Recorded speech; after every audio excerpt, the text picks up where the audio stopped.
Good evening. Many thanks for joining us. On Politics HQ tonight, these are the stories that made our headlines. The People's Democratic Party has reinstated Samuel Anyanwu as the National Secretary of the party following its meeting with the Independent National Electoral Commission on Tuesday. Now, the party has also suspended its planned National Executive Committee meeting scheduled for June 30th. And instead, the planned meeting will be expanded caucus. Acting National Chairman of the party, Damagun Umar, announced the reinstatement at a news conference in Abuja. Anyanwu is resuming as the National Secretary. I think that's the most important thing. We have no option but to abide by the decision. After due consultation and everything, we thought it's a bitter pill, but we have to swallow it. Whether I want to use this opportunity to call on all our party faithful to know that it was a difficult decision, but survival of the party is more than all of us, more than everything that you feel that you yearn for. Senator Imaseun, who represents Edo South Senatorial District, has formally defected from the Labour Party to the ruling All Progressives Congress. The defection was announced on the floor of the Senate during Wednesday's plenary as Senate President Godswill Akpabio read Imaseun's letter. Imaseun, one of the 7 senators elected on the Labour Party platform in 2023, blamed his exit on what he described as irreconcilable, internal crisis and leadership challenges within the party. He said the decision followed wide consultation with constituents and political stakeholders across Edo South, who urged him to join a party with national reach and relevance. The senator says his move is to align his district with the development agenda and renewed hope policy of the current administration. He, however, reaffirmed his commitment to the service of his people and the democratic ideals of the Senate. However, on the program tonight, our focus, Adamawa Governor Fintiri strips Atiku Abubakar others of chieftaincy title. Also, we'll switch gears to talk about the SDP, as SDP suspends National Chairman Gaban to others over alleged fraud. Welcome, I am Dakwo Adigboyi. Let's get the... Now, the Adamawa State Governor, Ahmadu Fintiri, has stripped a former Vice President Atiku Abubakar of his revered traditional title of Waziri Adamawa in a directive that also affects other prominent title holders. Although officially attributed to non-indigenship, the decision is widely perceived as stemming from an underlying rift between the two political figures. To discuss this, I am joined by Professor John Gamza. He is the special advisor to the governor on communication. He joins virtually from Adamawa State. Thank you for your time, sir. Thank you, Dako. All right, it's great to have you, sir. I mean, just to clear the air on what exactly the issue is about.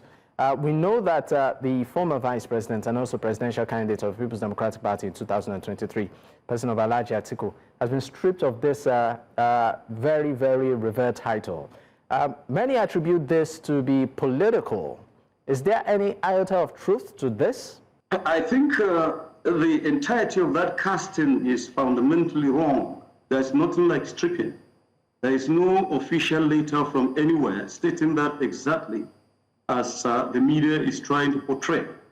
That in itself, I see it as an over-ambition on the side of the media to sell, using the name of the former vice president to try to see if they can help politicians calumniate against the person. Well, sorry to interrupt your line of thought, sir. Now, what I'm simply trying to say your line of is that thought, just to clear the air. Sorry, please. 1 minute. To just clear the air. And that's why we're having this conversation. So that you give, will I call it, clarity to this particular situation? You said stripping, that's not the case, and that's why we are having you to give us, a true perspective of what exactly is going on. Please, you can go ahead. Well, it's a very simple thing. If you can remember, sometimes last year and early part of this year, there have been changes and additions on the chieftaincy structure of Adamawa State addition, like we can say 7 + 7 more monarchs. And in doing that, constitutionally, it is demanded, that the edicts and the law, establishing appointment and deposition law must have to be put in the right perspective, good enough at least to make that particular institution to function as a network. And ongoing, I believe, is essentially what we can comfortably tell you, that there have been changes at both administrative and policy level, and in the House of Assembly, there is an amendment, issue that is added to it, so that there will be improvement, on the law that is governing the establishment and operations of such traditional homes. Now, look at it from this perspective, that chiefdoms and kingdoms have been created, and chieftaincy titles from other places will have to change nomenclature and reference as they apply to contextual kingdoms of their own function. So the former Vice President Atiku, for instance, happened to belong to one of those kingdoms, which is the Lamido's kingdom here in Adamawa State. That's the Emirate Council here. And by so doing, it means that other kingdoms have been created, or chiefdoms have been created out of that particular one. And it requires that the role being played by virtually everybody, whether he is a kingmaker in one location, this time around is going to be either restricted or expanded to meet up the expectations of that particular kingdom. So to my mind and to my understanding, and what is happening presently in Adamawa State, nobody stripped anybody from anything. However, the changes are likely to affect even the traditional ruling institutions themselves, where they have to change the nomenclature and make adjustments to meet up at least the titles that are expected of them. So I can tell you on good record and for free that there is nothing like the stripping of Atiku by the Adamawa State Government. None of his name is even mentioned in either of their statements, policy statements, or whatever it is at any moment at all. I think politicians and perhaps the media, out of their need and want to do some hot selling, are just dragging the name good enough to drag attention. But we know that it's just political intriguing coming up from quotas of people that are trying to buy in the Professor Gamza, of some of the traditional... Professor Gamza, you made one thing clear. Please, I need you to listen to me, sir. You made one thing clear. You said that nothing, that involves stripping. There is no stripping anywhere of title.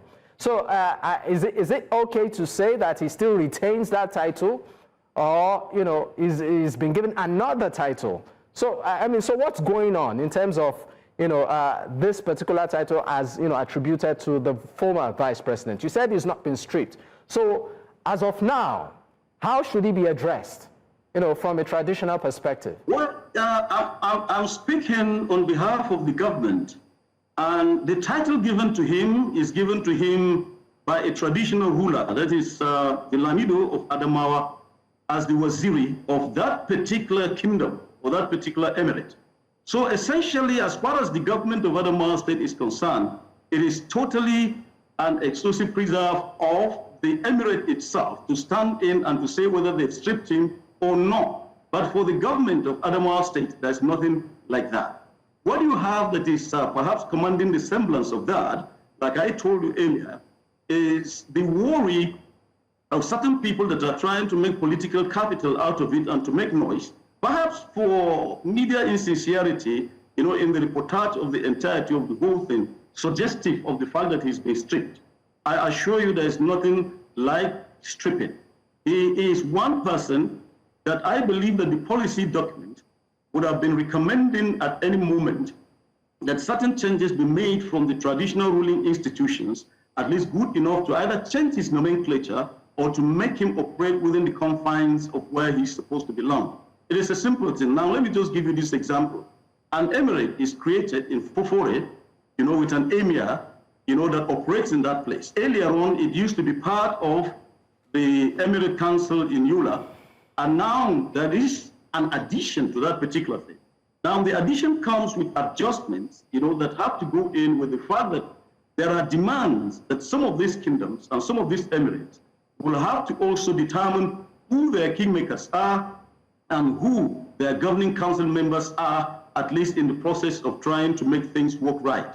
So it is out of administrative expedience, that you saw a policy statement there from the local government and chieftaincy affair asking and demanding, the chieftaincies themselves and the kingdoms to make adjustments in respect of the fact that certain titles and certain names and certain functions will have to apply to the constituencies, just the traditional constituencies that are there. Okay. I think it is all about the issue.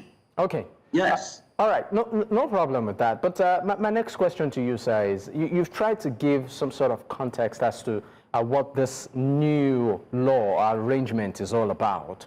All right, but why now?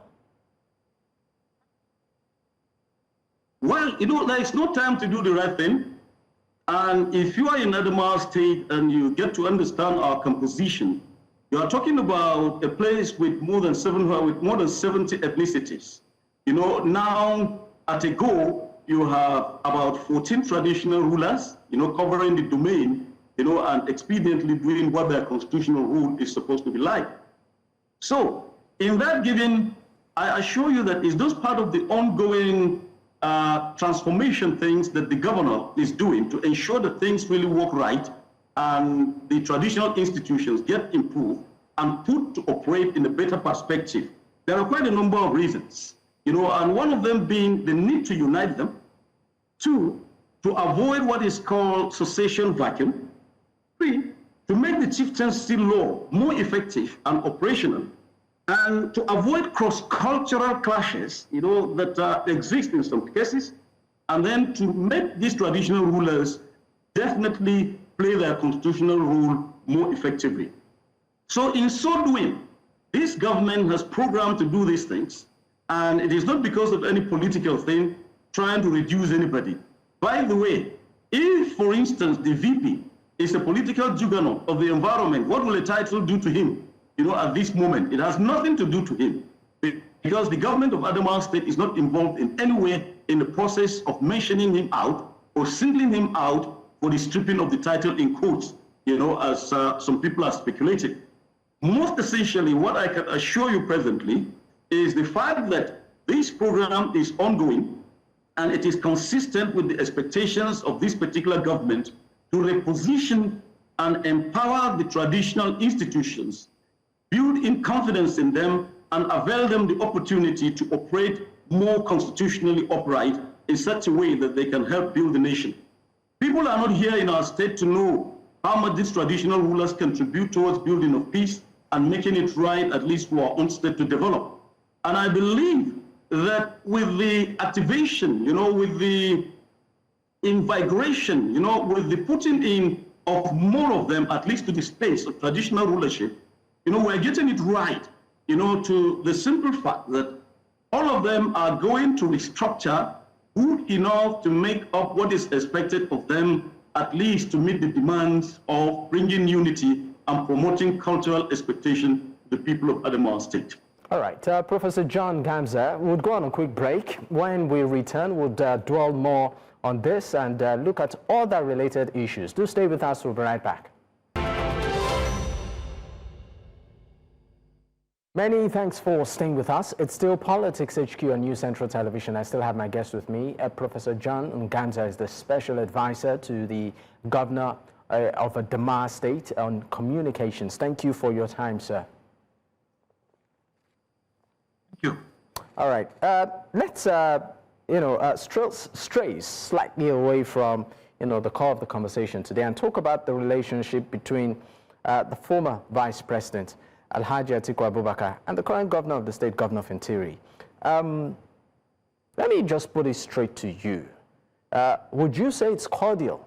Or how cordial is the relationship? Well, as for cordiality, what we find, is really casual, to insist on the fact that I'm very sure, and I can put it on good record to you, that the Governor Ahmadu Fintiri has nothing in place to begin to build political enemies that will hamper exactly what he's trying to do to finish his development. He's not coming up in 2027.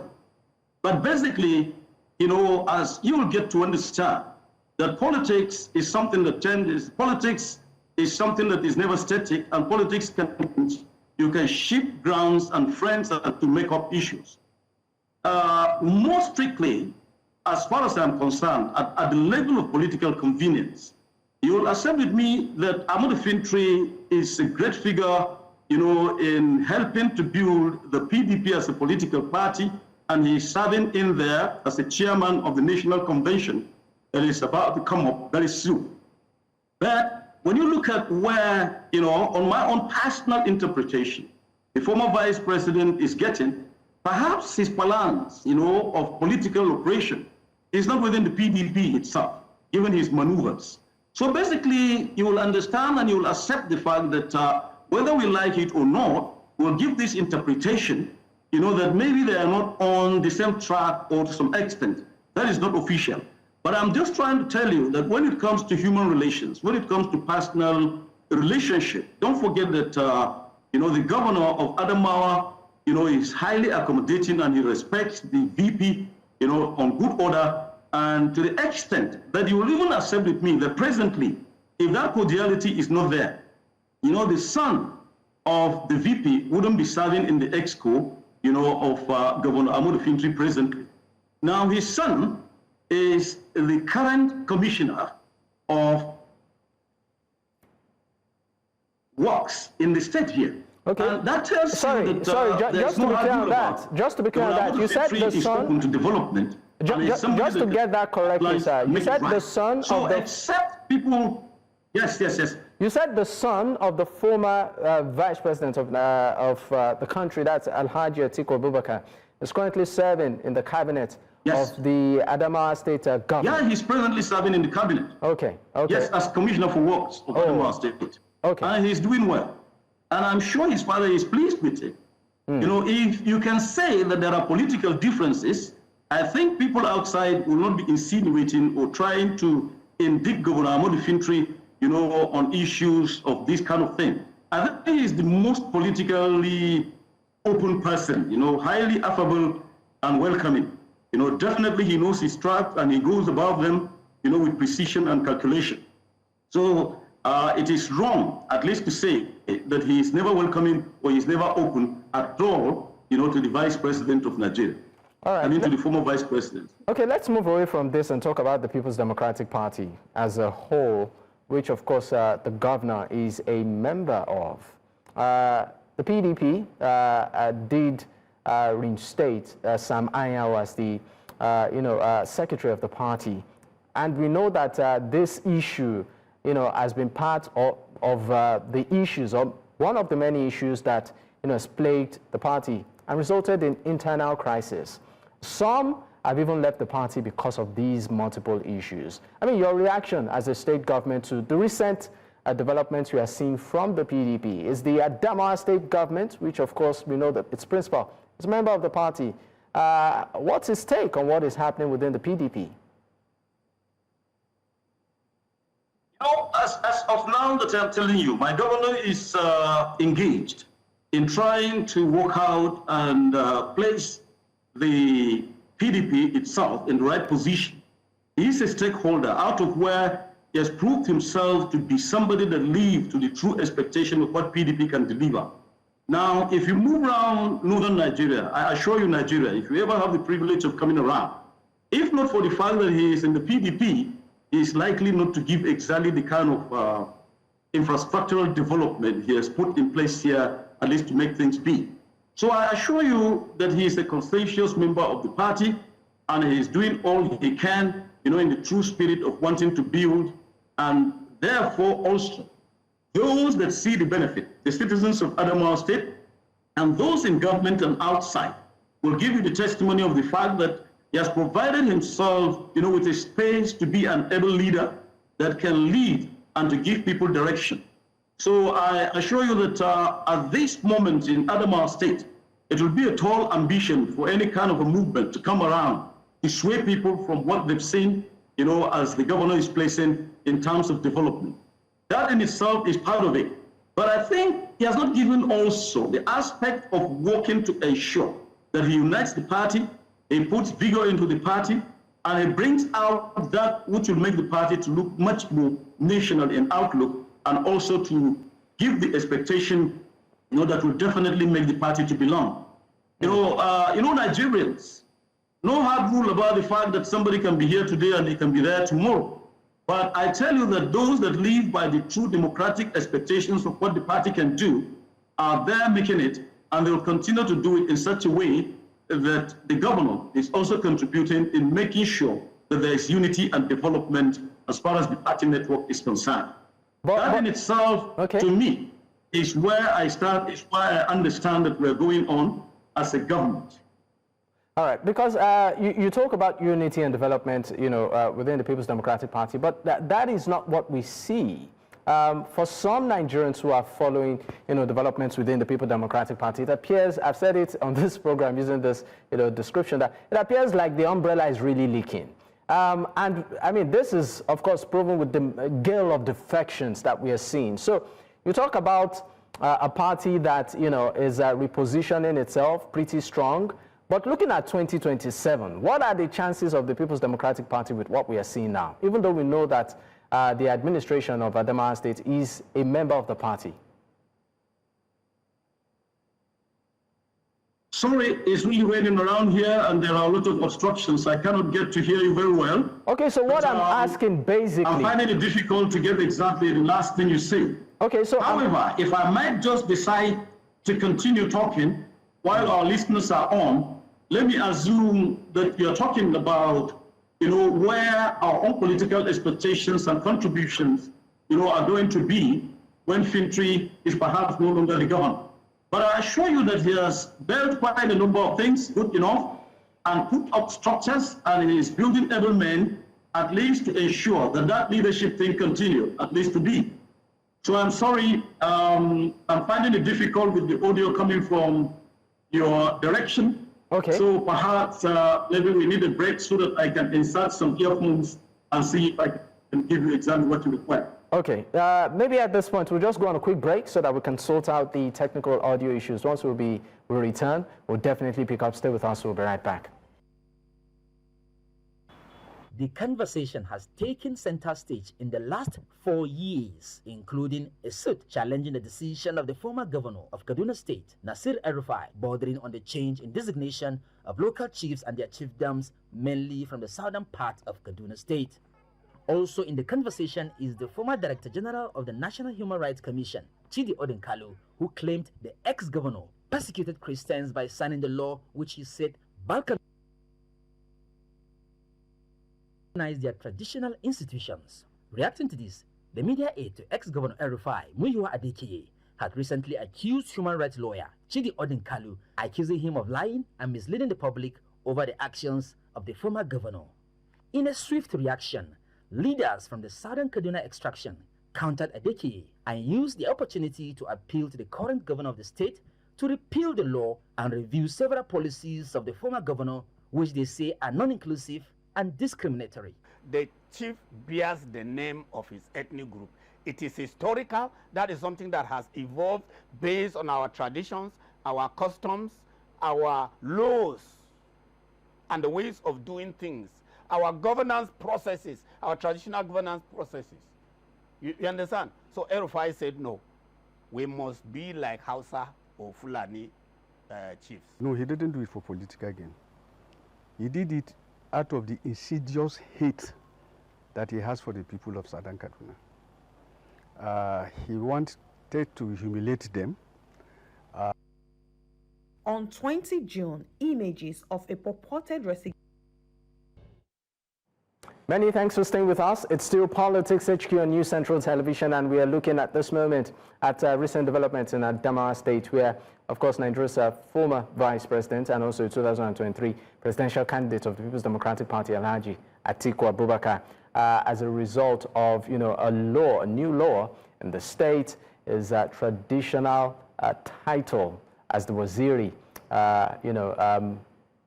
We have a guest who has said from the government who said not stripped, but for now has been rested. Maybe we should use that for now. But let's listen to what the Commissioner of Information of the state actually had to say as regards, this new law. Take a listen. Adamawa traditional and chieftaincy affairs not targeted at any individual. The Adamawa State Government wishes to categorically clarify that recent activities and reforms within the traditional and chieftaincy affairs sector are not directed at any individual or group of persons. These efforts are part of a broader strategy to strengthen and modernize traditional institutions in alignment with traditional roles and cultural preservation. It has come to the government's attention that certain narratives in the public space suggest that recent decisions concerning chieftaincy matters are politically motivated or aimed at specific persons. We firmly refute these claims. The government remains committed to upholding transparency, fairness, and due process in all traditional and administrative matters. The present bill we're talking about is still in the works. Nobody has stripped anybody of his title. For God's sake, the process is still going on at the State House of Assembly. So why are we jumping the gun? There are people who are seeking to politicize this thing just to make the government look as if it is interesting, make the government look as if it is doing this not in the interest of the people. And for God's sake, we have several council members, like the commissioner said. We have over 10 emirates and chieftains. So the law is not actually made. The man is not made for the law. It is the law that is made for the man. The State's Commissioner for Information given clarity to some of the misconceptions as regards this new law, as regards traditional titles. I still have my guest with me. I have Professor John Ngamza, is the Special Advisor to the Governor on Communication at Adamawa State. Thank you for staying with me, sir. You have spoken in detail as regards what this law entails and its implication. But let's move away from that and talk slightly on the state itself as regards governance. Now, according to a ranking, it says that Adamawa State, in terms of the poverty rate, ranks about 75.41%, right, with a population of just a little above 4 million. I would like you to speak on the efforts the administration of Governor Fintiri is doing to alleviate the poverty in the state and bring about development so far. Well, I'm always skeptical about statistics, particularly when they have to turn and sound a little negative on presenting itself as if governments are not doing anything. Well, in our own case, let me just divert a bit to insist on a few things that I know that my governor is doing more specifically, in terms of alleviating poverty. Now, he's one governor out of many so far since the inception that have gone out to insist on giving out facilities for farming, of empowering women, and particularly doing a lot on poverty alleviation program, particularly, sending out money and cash into small-scale industries and young people. Previously, has attended to quite a number, that are doing well. And very recently, he's also going to commit the same resources to quite a number of people that are doing small-scale businesses. But that is just at the micro level. Now let's move on to what he is doing, at major level to insist that there's food security, particularly in our state. Now he has done an ambitious policy statement and have drafted, and have considered quite a number of things to do with the idea of going back to villages to do ambitious farms and to provide farming implements, at least for virtually people to fare. Now, if you come to Adamawa State, you'll be shocked to notice that farmers around here are having good days, they're having field day, they're doing it right because of the amount of farming implement that is given out and is encouraging farmers to do well. There are places I can comfortably tell you that once you get into in the rural areas, you'll begin to see how people are outrightly transformed, good enough doing things for themselves and not even minding whatever comes from other places. That on good record, I can comfortably tell you, with records available, just like you cited, there are quite to indicate that he has one of our ambitious things that he's trying to do. That is the employment scheme, which is going to take people, he's going to employ not less than 5,000, individuals into the workforce. And I'm too sure that there's no state doing that presently.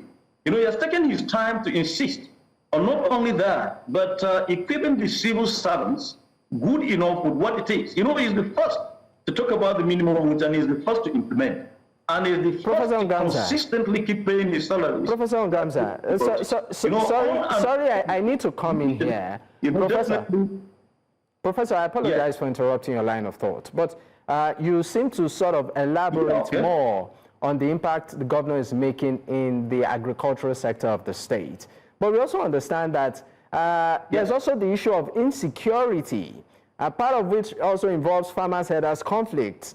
And you seem to paint a picture that the farmers are doing well, there are no problems, but the issue of insecurity is there. And many of these farmers are not able to go to farm because of this issue. So how is the state government addressing this? Well, let me assure you that is quite speculative. When it comes to Northeast, NGOs, well-meaning organizations, and even the government itself can attest to the fact, the federal government can attest to the fact that Adamawa State is one of the most civilized states, security-wise. There are skirmishes, particularly in the past, having to do with farmer herders. That I will tell you on good record that personally I've served on a committee earlier than joining the government, and we've worked out schemes that have brought real peace in those troubled zones. Previously, they are talking about things that happened way back 2018, 2019, and thereabout. They've been stopped due to what he is able to do, at least to ensure that the security mechanism in Adamawa State works. So I can comfortably tell you on good record, equal, that he is the great stabilizer of Northeast Zone when it comes to security issues. So you are saying, sorry.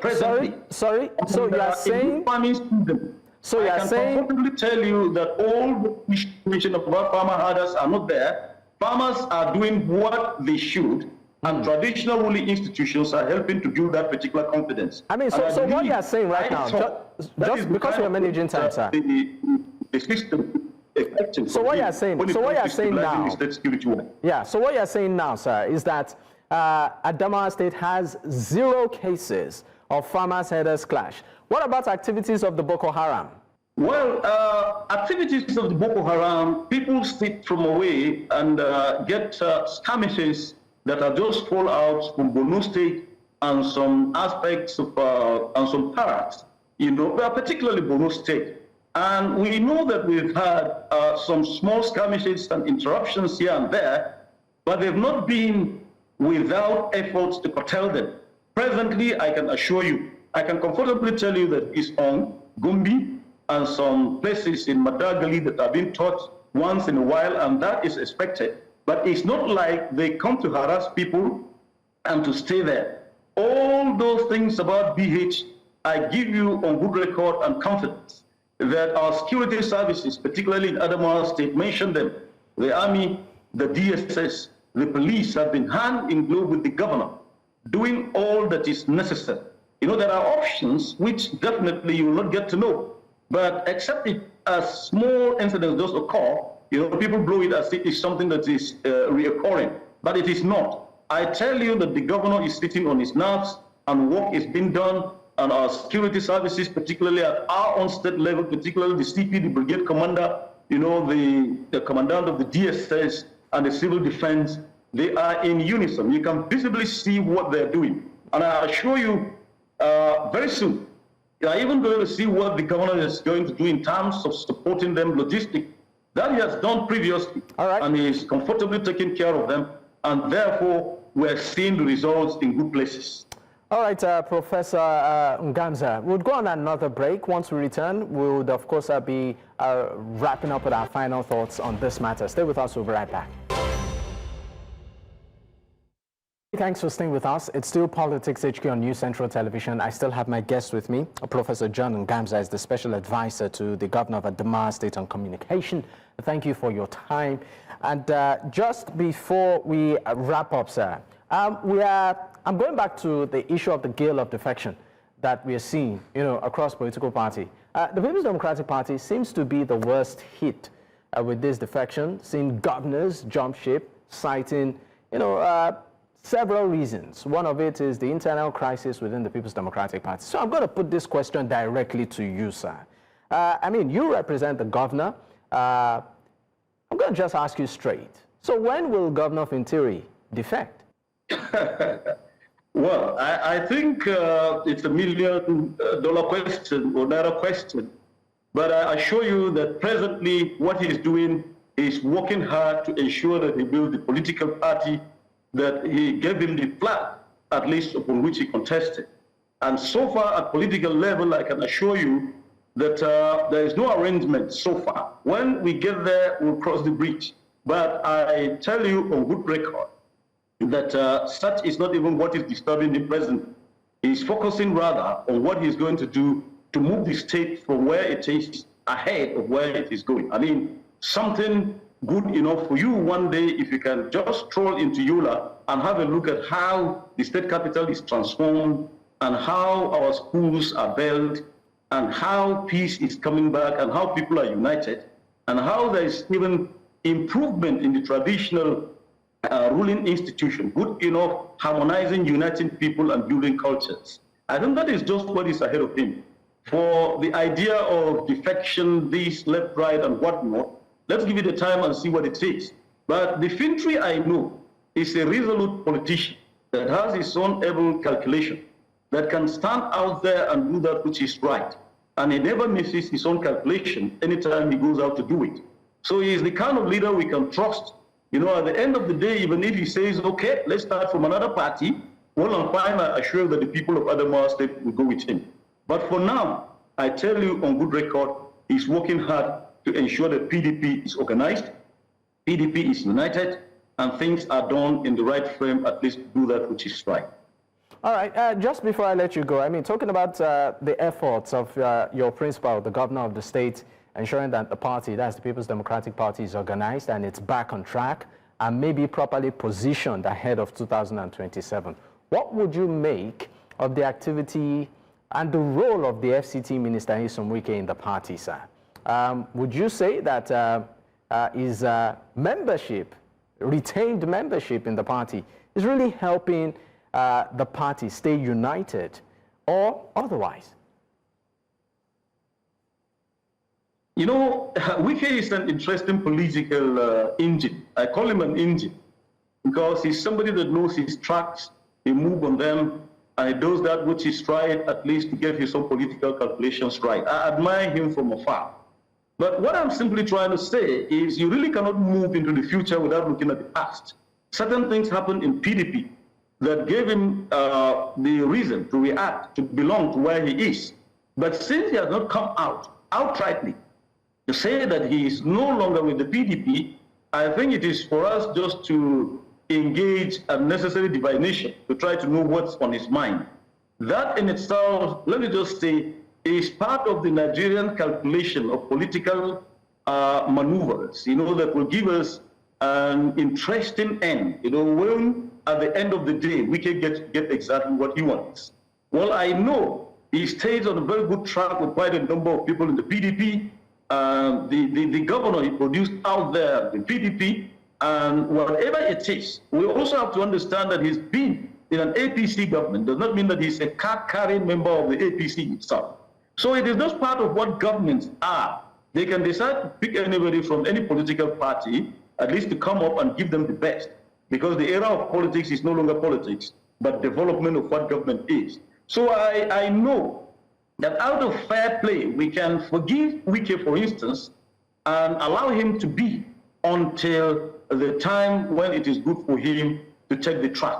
You know, our people have a saying that if you're moving on two roads with your two legs, it will come to a point when your legs will no longer carry. So you'll have to decide which road to take. I think that is the position we allow Wike to go. We'll definitely see when it is some time. And you know, I'm not a spokesperson for Wike. Thank you. All right, because I was about asking that in one word, for now, you are comfortable with him working with the ruling party, even though he still claims to be a member of your party. One word, yes or no? Definitely. Definitely. All right. Thank you so much for your time. Yes. The special advisor to the governor of Adamawa State on communications. Thank you, Professor John Ngamza. It's been a pleasure. Thank you once again for your time. Let's continue for the first time on your beautiful TV. Have a nice time. And we hope to have you again. Well, this is where we wrap it up. In case you missed out, you can actually catch up on our YouTube platform. That's at New Central TV. You can also choose to follow us on social media with the same handle. It's there on your screen. You can choose to follow me personally at Dakbo, at Digboye. Until I come your way tomorrow, good night.